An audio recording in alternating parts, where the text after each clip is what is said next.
Wrigley's Spearmint Chewing Gum, the refreshing, delicious treat that gives you chewing enjoyment, presents for your listening enjoyment Edmund O'Brien as Johnny Dollar. Frank Gaber at Monarch Life, Johnny. You free for about a week?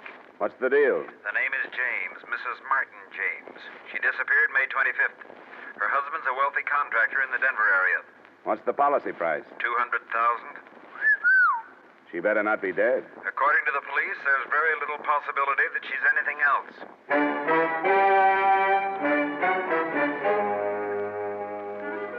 the makers of Wrigley's Spearmint Chewing Gum bring you Edmund O'Brien in another adventure of the man with the action-packed expense account.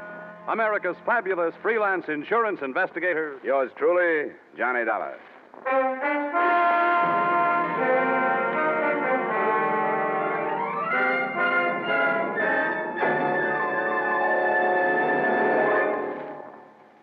To make every day more enjoyable, treat yourself often to refreshing, delicious Wrigley's Spearmint Chewing Gum.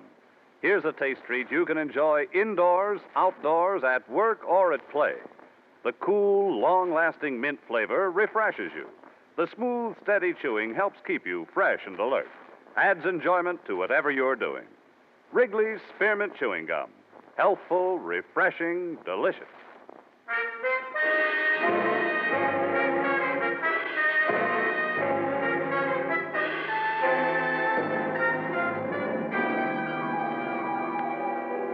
Expense account submitted by Special Investigator Johnny Dollar to the Monarch Life Insurance Company, Home Office, Hartford, Connecticut. Attention, Mr. Frank Gaber.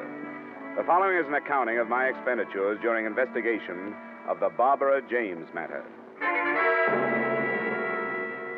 Expense account item 1, $73.87, transportation to Denver, Colorado. Expense account item 2, $2.30, taxi fare from airport to police headquarters, where I spent a few minutes getting myself up to date. Detective Lieutenant Harrison locked his hands in back of his head, leaned back in a swivel chair, and filled me in on the meager facts. And a swimming pool. He must have loved her. Well, he could afford it. And tennis courts, anything to hang on to her. See, Dollar, he's one of these silly old fools dreaming of a sparkling youth. What about his wife?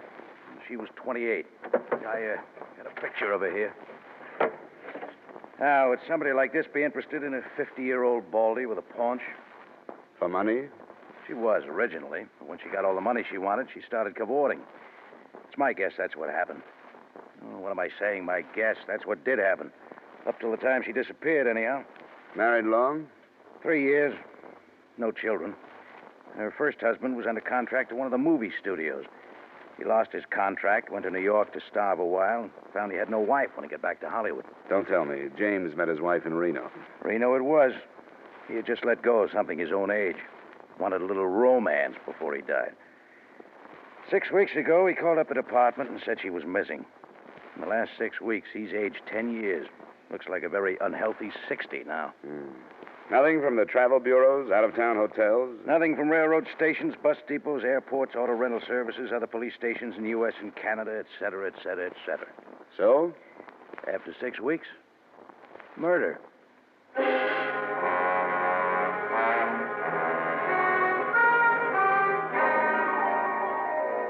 Expense account item 3, $1.50 taxi fare to the lush mansion of Mr. Martin James.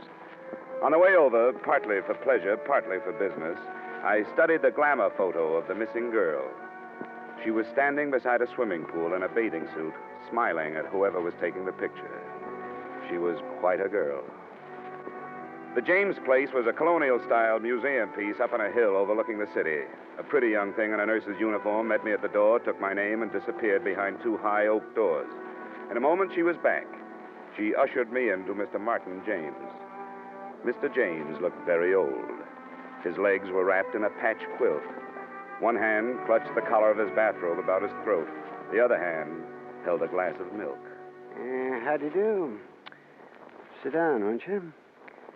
Oh, thank you, Martha. That'll be all. I know your suspicions, Mr. Dollar, and my answer is no. I'm not at all sure she hasn't run off with a younger man. But all the ticket officers she'd use another name. Very possibly. You see, Mr. Dollar, Barbara married me for my money. I married her for her youth. and her beauty. It was a decent enough arrangement until she became dissatisfied. Yes, I suppose I was a fool. Then you think she left you? If I ever allowed myself to really believe that, I wouldn't want to live. I can stand the news that she's ill, oh yes, or even that she's dead, but not that she's left me.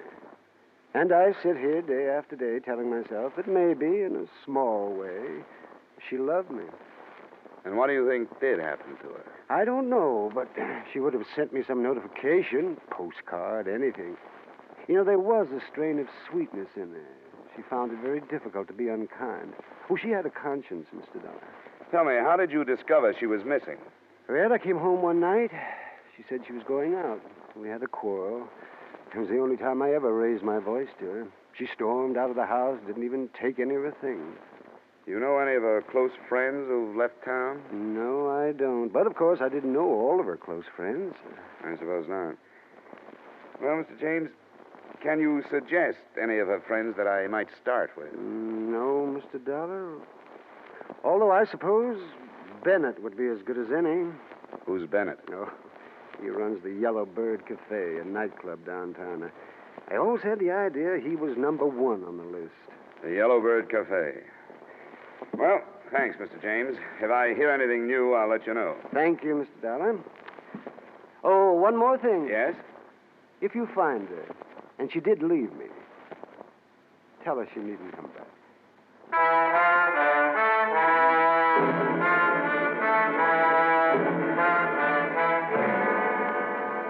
Expense account item 3, 90 cents taxi fare to the Yellow Bird Cafe, a blue-lighted night spot. In a minute or two, I was seated opposite a slick-haired leading man in a dinner jacket. From the size of the bills on his desk, I'd say his wallet was pretty well dressed, too. Don't look at them too long. They'll burn your eyes out. Must be awful to have to rake all that off the lawn every morning. Oh, I just wanted to impress you. That's a whole week's take. Denver isn't what I call a good club town. My place in Frisco does much better. The only town worse than Denver for club trade is Cleveland. Cleveland pulls in the gutters at 6 p.m. Well, I'll keep that in mind if I ever get the urge to open up a clip joint. I'm here about Barbara James. It's funny how that name keeps cropping up. I suppose it'll keep cropping up until somebody finds her. You have any ideas? Sure, lots of ideas. She could have crossed against the light, fallen into the Great Divide, thumbed her way to Hungary. You're a comedian. Oh, now, look, Dollar. I'll tell you what I told the lieutenant. I don't know anything about it, and if you insurance rubes had any brains, you'd check with the cops first before making fools out of yourself. You saw quite a bit of her. Saw, that's right, saw. That was a long time ago. Listen, guy, I got a book in my pocket with names of girls to make Barbara James look silly. Now, why should I take away an old man's child bride? That's not the way I heard it. All right, for laughs, sure, I used to take her out. She was lonely. She used to come in here and sit alone at a table. I had nothing else to do. We'd dance. I'd buy her a few drinks. That was it. She gave you the brush, Bennett. Oh, yeah, sure. You don't like to be given the brush. Anytime I can't hang on to a dame like Barbara. She gave you the brush and you didn't like All it. right! All right, Dollar, she gave me the brush. I took that girl and gave her a new life. She was stuck with that old guy up there on the hill. She poured out her heart to me. Told me how it was to live up there. Well, I listened to all that. Listened like I was interested. And she turned around and kicked me. Who'd she run off with? I should remember. Your cooperation would be appreciated. Oh, get out of here. I'm busy. Thanks. You've been a big help. I hope you find her. Dead.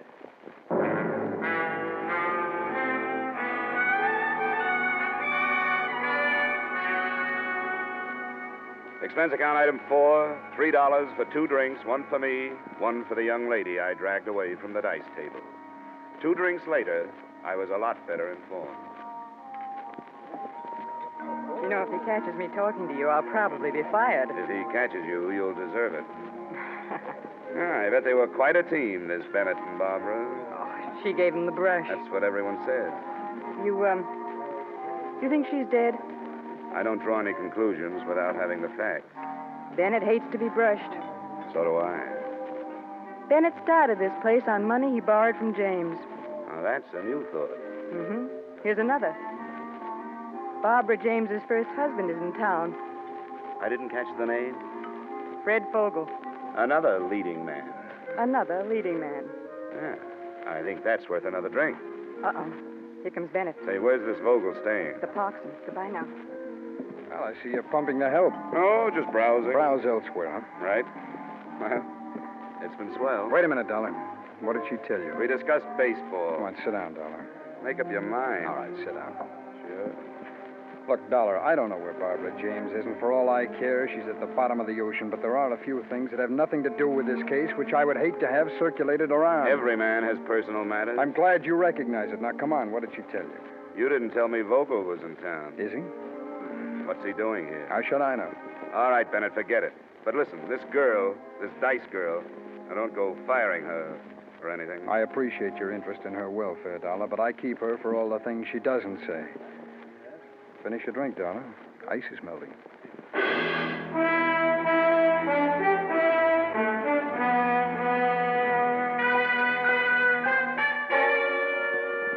I walked to the Parkson and asked the desk clerk for Mr. Fred Vogel. He was out. I waited an hour. At 3 a.m., he came in, slightly tipsy. He got his key and went upstairs. I followed in the elevator. When I got out on his floor, he tossed me a curious glance, but that was all. When he'd closed his door and I was on his side of it, he was even more puzzled.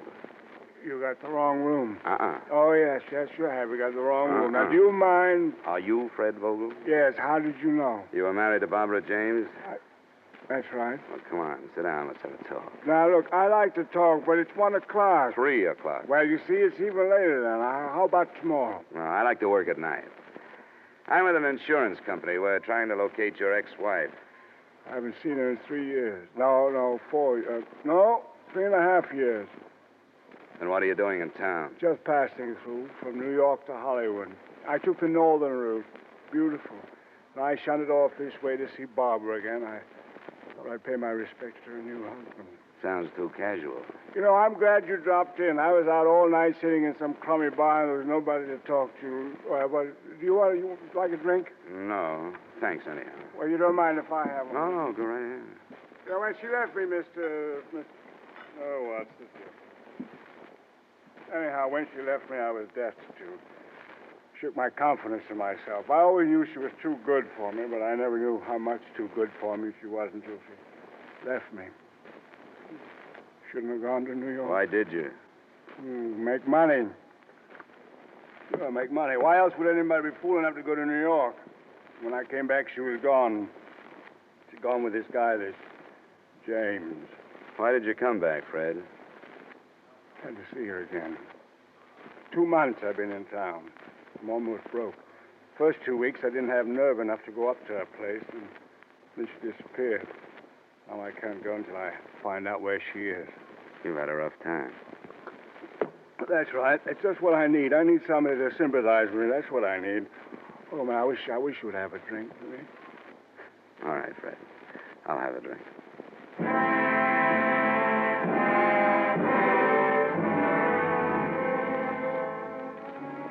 I went home at 5 and slept till 11. The only reason I woke up then was because somebody was ringing a telephone in my ears.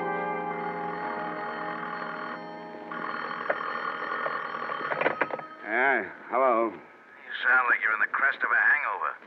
Who's this? Harrison, Oh? I'm with the police department. Oh, sure. Yeah, what's up, Harrison? Did you know that Bennett was one of Barbara James' favorite people at one time? Yeah. Well, there's a girl named Dorothy, a Dice girl. Yeah, very nice.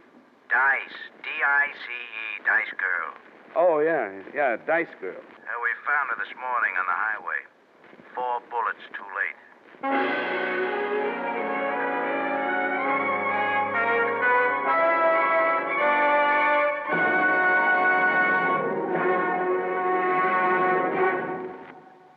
To make every day more enjoyable, treat yourself often to refreshing, delicious Wrigley's Spearmint Chewing Gum. The lively, full-bodied real mint flavor cools your mouth, moistens your throat, freshens your taste. And the chewing itself gives you a little lift, helps you keep going at your best. So for real chewing enjoyment that's refreshing and long-lasting, always keep Wrigley's Spearmint Chewing Gum handy. Healthful, delicious Wrigley's Spearmint Gum will make every day more enjoyable.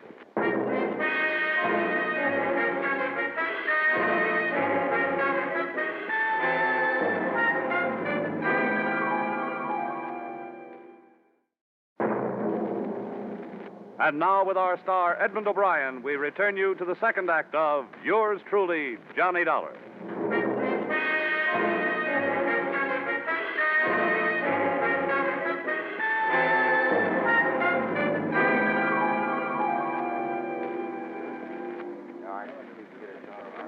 Well, it sure doesn't look like the apartment of a 26 girl. And this isn't installment furniture either, Lieutenant. Let's nose around in that closet. What? Imported brocade. Yeah. My wife's been pestering me for something like this for 10 years. Now, how would a girl like Dorothy rate all this? For being lovely? Or for being quiet? Possible. It's usually the former. Yeah, that's true. Wait a second. What are you doing? Looking at this label. Martin Rifling, Denver. Now lead me to the classified. Yeah, it's very cute, Dollar. I wish I'd have thought of that. Here's the yellow book. Thanks. Now, let's see. Dresses. Here we are. Now, Rifling. Right here. Martin Rifling, early 5687. There you are, Lieutenant. Make the call in the name of the law. Yeah. 5, 6, 8, 7. I hope they still have the records. On the other hand, a customer like this, hello, say this is Lieutenant Harrison, Police Department.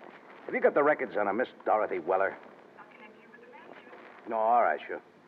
What's the deal? Says I have to talk to the manager. Hello, say this is Lieutenant Harrison, Police Department. I'd like some information regarding a Miss Dorothy Weller. Yes, Weller. She had quite a substantial account with you, didn't she? 3,000. Wow. Look, who paid the bills? What? She did? Well, did she ever come in with anybody? I see. Yes, I see. All right, thank you. Nothing. She paid everything herself. The bankroll wants to keep itself a secret. Well, let's check on some of this other stuff. Probably the same deal, Lieutenant. She was getting plenty from somewhere, and the gift was strictly anonymous. Got any ideas? Same one you got. I want to mess around here for a while. You go on over to Bennett's and check. I'll let you know if we're right, Lieutenant. And look, why don't you take some of that imported brocade back to your wife, huh? Don't be silly. Then I'd have to take her someplace expensive to show it off.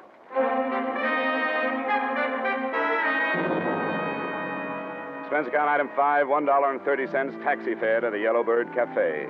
It was 2 in the afternoon, and the place was quiet as a mausoleum. I went to Bennett's office and tried the door. It opened. Bennett was in his chair, bent over the safe. As I closed the door, he bounced up. Dollar. What do you want? A little information. We came across some bills at a dress shop. Yeah? Yeah, $3,000. Guess whose name was on them? I don't even know what you're talking Miss about. Dorothy Weller, that's who I'm talking about. $3,000. Well, she must have come into some money. And now she's dead, and you were the rich uncle. I wouldn't spread those kind of rumors, Dollar. You killed her, Bennett. You killed her because she was bleeding you to death. Prove it. I can, by your bank account. She was your favorite charity. Get out of here. How does it tie in with Barbara James, Bennett? Get out, I said. You don't really want me to get out of here. If I did, I'd go right to the police, and you'd be arrested on suspicion of murder. Now, come on. I want the details. All right. All right, Dollar. Barbara James never gave me the brush. And how did Dorothy Weller fit in? I sent her with a message to Barbara the night that we were going away. I sent her up there to tell her where to meet me. The night Barbara was killed? That's right, the night she was killed. What happened up there? I don't know. Come on, Bennett. I tell you, I don't know. She wouldn't tell me. You paid her enough. Well, not to give me information, to keep things to herself. If anybody ever found out that Barbara and I were going to run away together... So I spread the tale that she'd given me the brush months before. You could be lying, Bennett. Could be, but I'm not. If you're not, it smells of double blackmail. What do you mean? Come on, you're not that stupid. Obviously, Dorothy was playing both ends against the murder. You were supplying cash to keep your name out of the Barbara James guest book, and somebody else was paying her to keep quiet about what happened that night. Who would that be? James? You hit it right on the head, Bennett.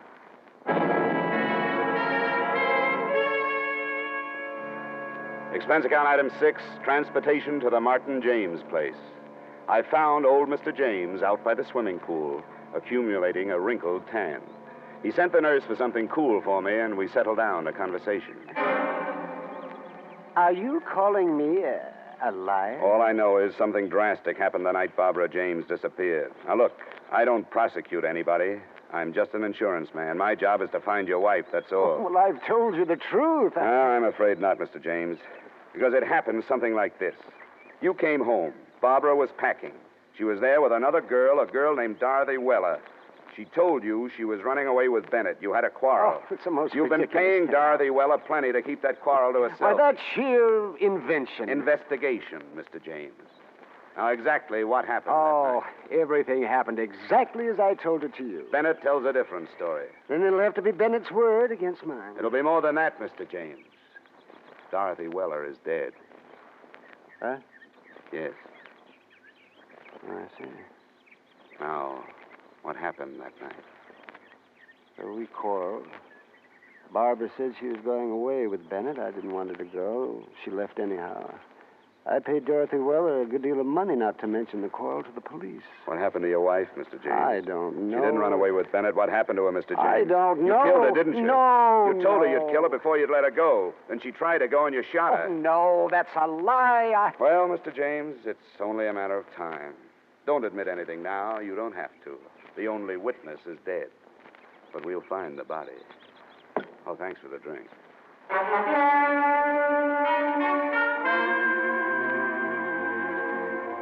3 weeks passed. Barbara James was still missing. We were stymied, no place to go. We searched every inch of the grounds on the James estate. We found nothing. The garbage disposal, nothing. The incinerator, nothing. Yet neither of us doubted that James had killed his wife.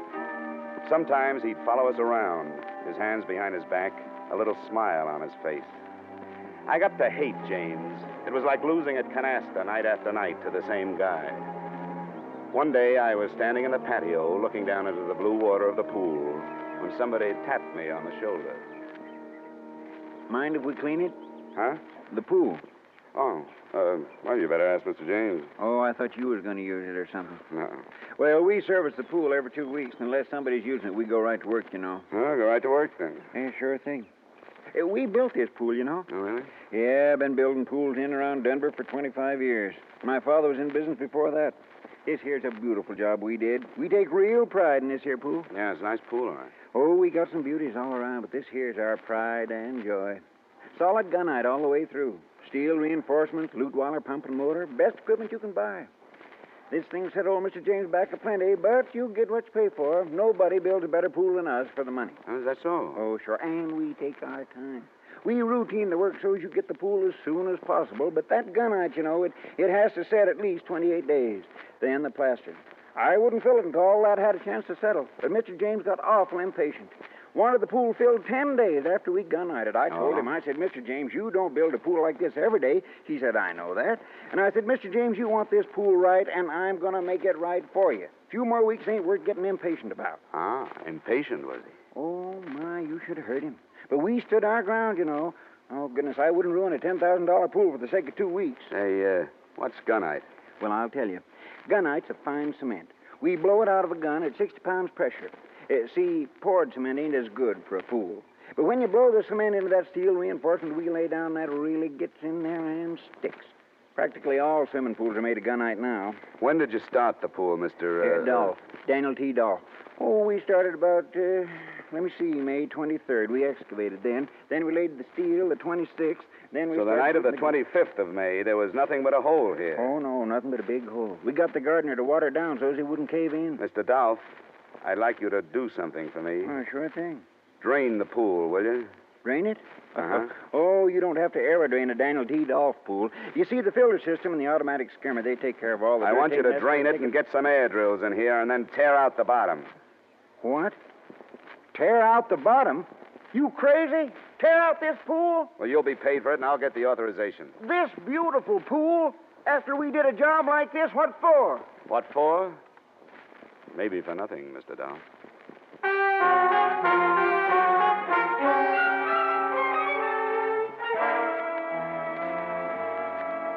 Oh, you dig up the pool? That's right, Mr. James. Oh, that's the most outrageous suggestion. I've got a police order. Well, then you and the police department and the company you work for better be prepared to pay the consequences, Mr. Dollar. I'll admit this is a pretty expensive hunch, but it's all right. I work for pretty expensive people.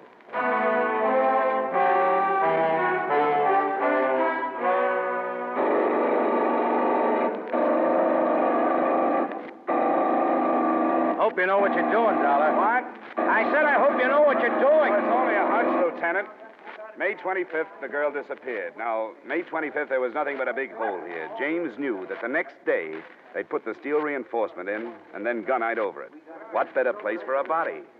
Oh, here comes James now. What? I said James is coming. Oh. Hello, Dollar. How are things progressing? Pretty well, Mr. James. Yeah, I hope you're having a good time.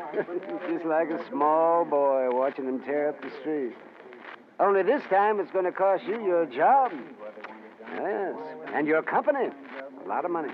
The order comes from the police department, Mr. James. You have to bring that up. Don't you think this is all just a little bit childish, Dollar? Depends on what we find. If we don't find your wife, it's childish. If we do, it's logic. But rest easy, Mr. James. It won't be long now. Dollar, Yeah, Dolph? I just hit a loose section. Oh, wait a minute. I'm coming down. Come on, Lieutenant. Right behind you. Yeah, right here, Dollar. You see, it shouldn't be this loose. Yeah, give me that shovel.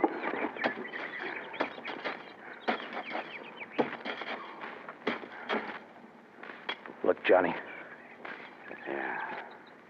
great place for it. What is it, Dollar? Dollar, what is it? It's a grave, Dolph. What? We better get after James. Hey, he's gone. Huh, let's get up there. There he goes, Lieutenant. Hey, he's up on the porch. Come on, let's go. Stop!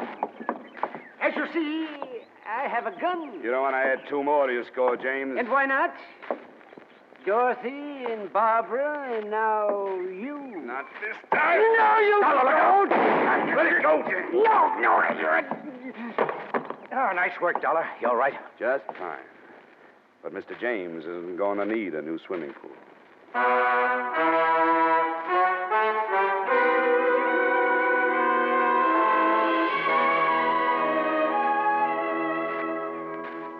So Mr. Martin James had fashioned his wife's tomb, a foot of loam and quarter-inch steel mesh, 4 inches of cement, and 8.5 feet of water. A good tomb made to last a lifetime. But unfortunately, it wasn't quite deep enough. Expense account item 9, same as item 1, $73.87, transportation, Denver, Colorado to Hartford. Expense account total, $344.59. Yours truly, Johnny Dollar.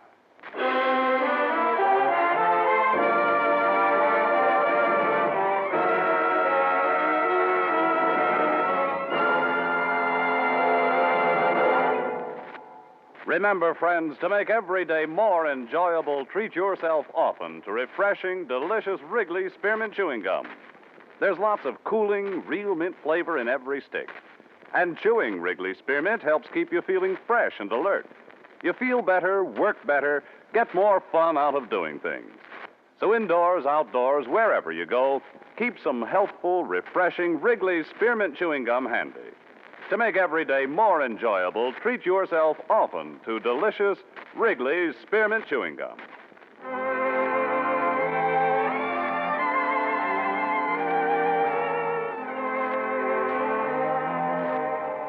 Yours truly, Johnny Dollar, brought to you by Wrigley's Spearmint Gum, stars Edmund O'Brien in the title role, and is written by Gil Dowd and David Ellis with music composed and conducted by Leith Stevens. Edmund O'Brien can soon be seen starring in Columbia Pictures' production 711 Ocean Drive. Featured in tonight's cast were Parley Bear, Jack Moyles, Howard McNear, Stacey Harris, Gene Spaulding, and Jay Novello.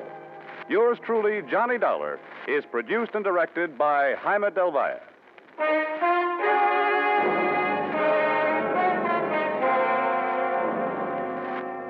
The makers of Wrigley's Spearmint Chewing Gum hope you've enjoyed tonight's story of Johnny Dollar and that you're enjoying delicious Wrigley's Spearmint Chewing Gum every day.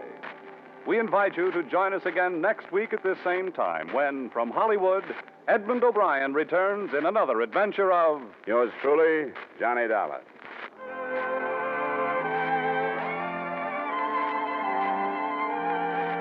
Bob Stevenson speaking. This is CBS, the Columbia Broadcasting System.